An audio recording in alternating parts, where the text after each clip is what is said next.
सामान्य स्थिति से ऊपर उठने के लिए हर व्यक्ति को प्रचुर मात्रा में स्वतंत्रता विधाता द्वारा प्राप्त है। समझदारी, ईमानदारी, जिम्मेदारी, बहादुरी, ये 4 विभूतियाँ ऐसी हैं जिनका सदुपयोग सुनियोजन कर हर व्यक्ति प्रगति की दिशा में आगे बढ़ता रह सकता है। वस्तुतः ये आत्म उन्नति के 4 चरण हैं। इन्हें अपनाने के लिए हमें जागरूकता, तत्परता और तन्मयतापूर्वक निरंतर प्रयत्नरत रहना चाहिए। समझदारी। समझदारी मनुष्य का सर्वोपरि गुण है। समझदारी सौभाग्य का प्रवेश द्वार है तो बेवकूफ़ी दुर्भाग्य का। समझदारी का अर्थ है तात्कालिक आकर्षण में संयम बरतना, दूर की सोचना, किसी काम की प्रतिक्रिया और परिणति का रूप समझना, स्थिति के अनुकूल निर्णय और प्रयास करना। समझदारी दैवी अनुदान नहीं है, वरन सतर्क, विवेकशील व्यक्ति निरंतर अभ्यास करके इस गुण को स्थायी बनाते हैं और अपने व्यक्तित्व को निखारते हैं। समझदारी के साथ दूरदर्शिता और विवेकशीलता अनिवार्य रूप से जुड़ी रहती है। समझदार व्यक्ति संयम, श्रम, मनोयोग और अनुशासन को उज्जवल भविष्य की नींव मानते हैं। वे तात्कालिक लाभ पर कम ध्यान देते हैं, दूरगामी सत्परिणामों पर विचार करते हैं।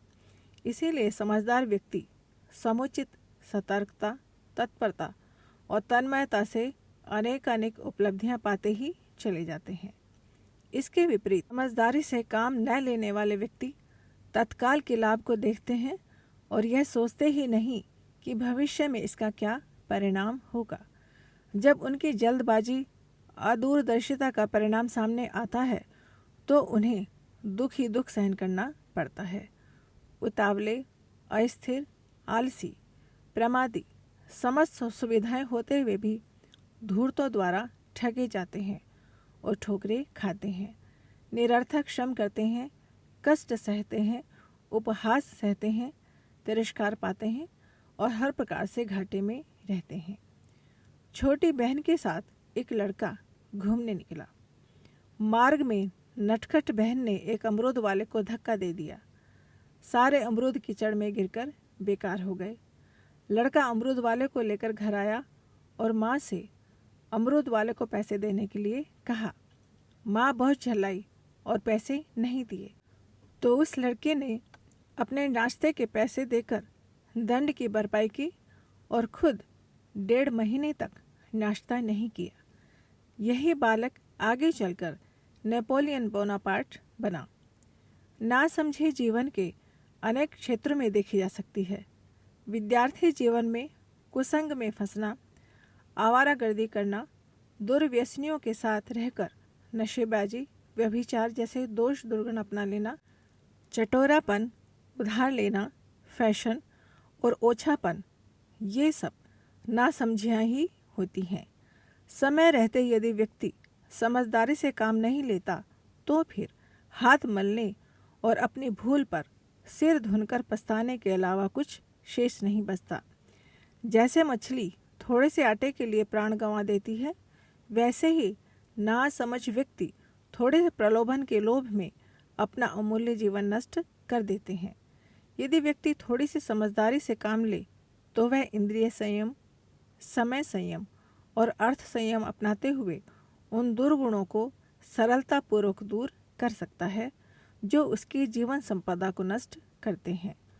दोष दुर्गुणों को स्वभाव का अंग बना लेने वाले समय बीतने पर किस प्रकार हाथ मलते हैं और अपनी भूल पर सिर धुन धुन कर पछताते हैं, इसके उदाहरण अपने इर्द गिर्द ही देखे जा सकते हैं। समझदार फूंक फूंक कर कदम रखते हैं, गुण दोष पर विचार करते हैं, अनुचित के लिए दृढ़तापूर्वक ना बोलते हैं, उचित को आत्मिक विकास के लिए एकाकी निश्चय के आधार पर अपनाते हैं, संकल्प और साहस के साथ निश्चिंत रहकर उद्देश्य पथ पर चलते हैं तो लक्ष्य तक पहुंचकर रहते हैं। ईमानदारी। समझदारी के अतिरिक्त मानवीय गरिमा में 4 चांद लगाने वाली है ईमानदारी। ईमानदारी का अर्थ मोटे रूप में आर्थिक लेन देन में प्रामाणिकता बरतना माना जाता है। वस्तुतः वह उतने क्षेत्र तक सीमित नहीं है। व्यापारिक वस्तुओं में मिलावट न करें, ना समझो कि जेब न काटें, कर चोरी न करें, रिश्वत के आधार पर अनुचित लाभ न उठाएं। साधारणतया ये बातें ईमानदारी की सीमा में आती हैं। यह नीति ऐसी है जिसे अपनाने पर कोई आरंभ में घाटे में भले ही रहे पर अंततः भरपाई हो जाती है। जिन लोगों को ठाट बाट बनाने में, विलासिता में या फैशन परस्ती में अनावश्यक राशि खर्च करनी पड़ती है, वे ईमानदार नहीं रह सकते। फिजूल खर्ची की पूर्ति ऊपरी आमदनी या बेईमानी से कमाई आमदनी से ही होती है। ऐसे लोग कर्ज लेने से लेकर ठगी, जालसाजी सब कुछ कर सकते हैं और फिर चुकाने का प्रसंग आने पर मुकर जाते हैं। जिस कमाई में समुचित श्रम नहीं लगा है उसे बेईमानी की कमाई कहा जा सकता है, जैसे जुआ, सट्टा, चोरी, लॉटरी लगाना आदि। ऐसी कमाई जिस किसी के पास जाएगी उसे दुर्व्यसनों में लिप्त करेगी। श्री चमनलाल सीतलवाड़ बम्बई की किसी फर्म में काम करते थे। एक मामले में बचने के लिए एक आदमी उनके पास आया और 1 लाख रुपए की रिश्वत देने लगा, पर श्री सीतलवाड़ ने उसे अस्वीकार कर दिया। उस व्यक्ति ने कहा, इतनी बड़ी रकम कोई देगा नहीं। श्री सीतलवाड़ हंसे बोले, देने वाले तो बहुत होंगे पर इनकार करने वाला मुझ जैसा ही मिलेगा। यही सीतलवाड़ एक दिन बम्बई विश्वविद्यालय के कुलपति नियुक्त हुए। ईमानदार हमें अपने प्रति, भगवान के प्रति, परिवार के प्रति व समाज के प्रति भी रहना चाहिए। हम अपने आत्मा के दरबार में झूठे बेईमान साबित न हो। जैसे भीतर हैं वैसे ही बाहर रहें। छल, झूठ, कपट, फरेब किसी भी प्रकार हमारे भीतर प्रवेश न करे। व पारिवारिक जिम्मेदारी के प्रति हम अपना फर्ज निभाएं। ईमानदारी बरतना सरल है, जबकि बेईमानी करने वाले को अनेक प्रपंच रचने और छल अपनाने पड़ते हैं। स्मरण रखने योग्य तथ्य यह है कि ईमानदारी के सहारे ही कोई व्यक्ति प्रामाणिक और विश्वासी बन पाता है। वह जन जन का स्नेह, सहयोग, सम्मान पाता है। बेईमान व्यक्ति भी चाहेगा कि उसका नौकर ईमानदार हो। इससे स्पष्ट है कि ईमानदार की सामर्थ्य और आवश्यकता कितनी बढ़ी चढ़ी है। इसकी प्रतिष्ठा और गरिमा अंत तक बनी रहती है। झूठों की बेईमानी तो काठ की हांडी की तरह एक बार ही चढ़ती है। जिम्मेदारी। जिम्मेदारियां भगवान ने मनुष्य को अनेक रूपों में सौंपी है। समाज ने भी उसे मर्यादाओं और वर्जनाओं के अंकुश को मानने के लिए बाधित किया है। इन सब की जो अवज्ञा करता है उसे उद्दंड, उच्छृंखल माना जाता है। हर व्यक्ति शरीर रक्षा, परिवार व्यवस्था, समाज निष्ठा, अनुशासन का परिपालन जैसे कर्तव्यों से बंधा हुआ है। जिम्मेदारियों को निभाने पर ही मनुष्य का शौर्य निखरता है, विश्वास बनता है और विश्वसनीयता के आधार पर ही वे व्याख्या बनने लगती है, जिसके अनुसार उन्हें अधिक जिम्मेदारियां सौंपी जाएं। प्रगति के उच्च शिखर पर जा पहुंचने का सुयोग खिंचता चला जाए। लोग उन्हें आग्रहपूर्वक बुलाएं और सिर माथे पर चढ़ाएं। जिम्मेदार लोगों का ही व्यक्तित्व निखरता है और बड़े पराक्रम वे ही कर पाते हैं। देशद्रोही कृष्णराव अलाउद्दीन के लिए जासूसी कर रहा है। जब इस बात का पता उसकी पत्नी वीरमती को चला तो उसने अपने पति की हत्या कर दी। मरते हुए पति ने कहा, ये क्या किया वीरमती तुमने? भारतीय स्त्रियां ऐसी तो कभी नहीं करती। हाँ, तुम बिल्कुल ठीक कहते हो, पर भारतीय पुरुष भी तो कभी देशद्रोह नहीं करते। इस समय राष्ट्र की रक्षा ही मेरा धर्म है। रही पतिव्रत की बात, सो यह अब लो। यह कहकर उसने खुद को भी कटार भोंक ली और पति के साथ सती हो गई। हर समझदार व्यक्ति की जिम्मेदारी है कि जिस प्रकार अपने शरीर और अर्थव्यवस्था का ध्यान रखता है, उसी प्रकार अपने प्रमुख उपकरण शरीर और मस्तिष्क को स्वस्थ एवं संतुलित बनाए रखे। शरीर भगवान की सौंपी हुई अमानत है। उसे यदि असंयमित और अव्यवस्थित न किया जाए तो पूर्ण आयुष्य तक निरोगी रहा जा सकता है। हमारी जिम्मेदारी है कि जिस प्रकार चोर को घर में नहीं घुसने दिया जाता, उसी प्रकार मस्तिष्क में अनुपयुक्त विचारों का प्रवेश न होने दें। गैर जिम्मेदारी का आभास यहीं से मिलता है कि व्यक्ति ने अपने शारीरिक व मानसिक स्वास्थ्य को गड़बड़ा तो नहीं दिया। नवयुवकों, तुम्हें भी ईश्वर ने विवेकशील मस्तिष्क और विशाल हृदय दिया है। अपनी जिम्मेदारियां निभाना सीखो। अपने देश, धर्म, समाज, संस्कृति से संबंधित अपने संपर्क क्षेत्र को भौतिक दृष्टि से समुन्नत और भावना की दृष्टि से सुसंस्कृत बनाने का प्रयत्न करो, क्योंकि तुम ही वर्तमान हो, तुम ही भविष्य हो। हमारा परिवार, समाज व राष्ट्र यशस्वी बने, यह तुम्हारी जिम्मेदारी है। बहादुरी।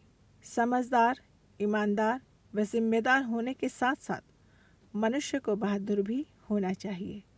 साहसी और पराक्रमी व्यक्ति कायरों की तरह असफलता की आशंका और कठिनाइयों से भयभीत होकर अपने कर्तव्य छोड़कर बैठ नहीं जाते। जो करने योग्य है उसको करते हैं। ईश्वर ने मनुष्य को इतना कमजोर नहीं बनाया कि उसे दीनहीन बनकर जीना पड़े। मार्ग उन्हीं का अवरुद्ध रहता है जो अपने ऊपर भरोसा नहीं करते। कितने ही व्यक्ति आत्महीनता की ग्रंथि से ग्रसित होकर अच्छे खासे साधन होते हुए भी अपने आप को गया गुजरा मानते हैं।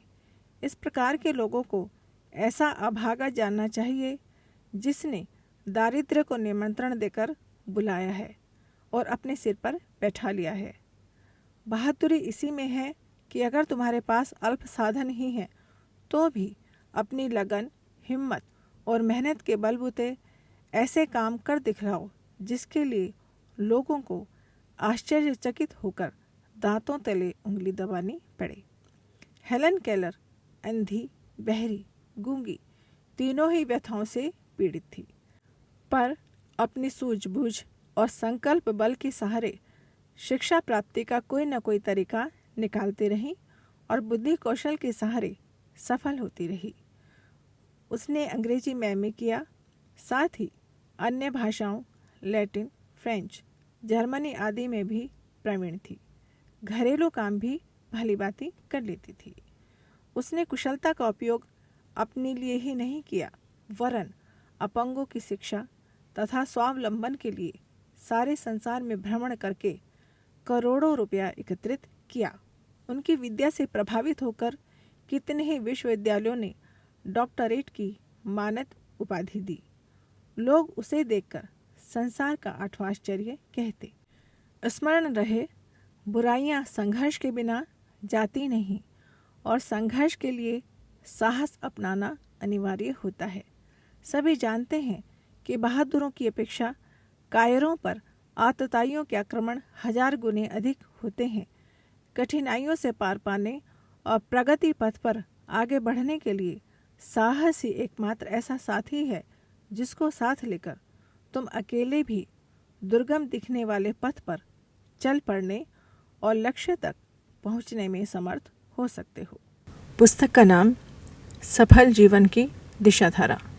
लेखक पंडित श्री राम शर्मा आचार्य जी।